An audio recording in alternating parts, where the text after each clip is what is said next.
Gypsy Rose Blanchard didn't look like a killer. She looked like a sickly little girl. Gypsy Rose suffered a litany of ailments, starting at birth: epilepsy, sleep apnea, chromosomal disorders, leukemia, muscular dystrophy. She underwent extreme intervention measures in doctors' attempts to make her well.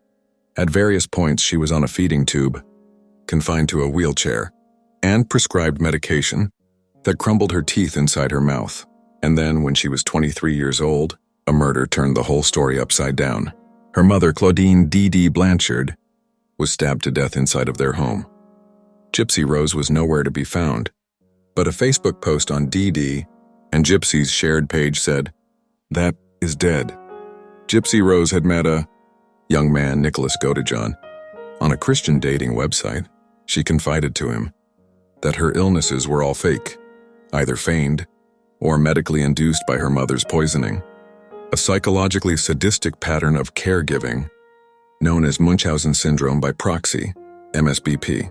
Mary Sheridan, a professor emerita of social work at Hawaii Pacific University and an expert in MSBP, says that Gypsy Rose is already a unique case because the young woman was aware of the abuse she was suffering.